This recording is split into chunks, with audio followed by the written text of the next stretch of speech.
बाकी नेते बुवाबाजीवरती पैसे उडवतात, मी जनतेला मदत करतो, कार्यकर्त्यांना सर्वोच्च मानतो, शिंदेंच्या शिवसेनेचे आमदार संजय गायकवाड यांचं वक्तव्य. नागरिकांची गैरसोय टाळण्यासाठी सरकारकडून शिधापत्रिकेवरती 3 लिटर केरोसिनचं वाटप केलं जाणार. नागपूरला 120 किलोलिटरचा साठा दिला जाणार असल्याची माहिती. युद्धाच्या पार्श्वभूमीवर आता सरकारकडून संभाव्य परिस्थितीचा विचार करता उपाययोजना.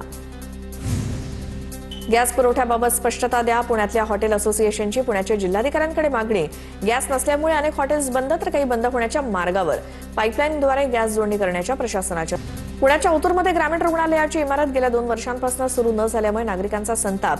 इमारत आणि यंत्रसामुग्री तयार असतानाही डॉक्टर कर्मचाऱ्यांची नियुक्ती न झाल्यामुळे रुग्णालय धुळखात पडून. पर्यटकांचं आकर्षण असलेल्या संजय गांधी राष्ट्रीय उद्यानातील वनराणी या मिनी ट्रेन आजपासून सुरू होणार. ट्रॅकमधील तांत्रिक बिघाडामुळे वनराणी काही काळासाठी बंद झाली होती. पुण्यातील वरंध घाट रस्ता हा 25 मार्च 2026 ते 30 एप्रिल 2026 या कालावधीत सुमारे 1.25 महिना वाहतुकीसाठी बंद राहणार. हिरडोशी ते वरंध दरम्यान सुरू असलेल्या रस्त्याच्या रुंदीकरणाच्या कामामुळे निर्णय.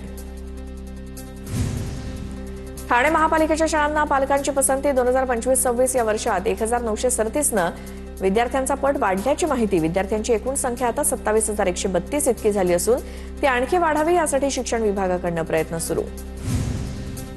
धुळे महानगरपालिकेच्या स्वीकृत नगरसेवक पदासाठी 30 मार्चला निवडणूक. भाजपच्या वतीनं 5 जणांनी अर्ज भरले. राष्ट्रवादीच्या वतीनं 1 तर एमआयएम पक्षाच्या वतीनं 1 अर्ज दाखल.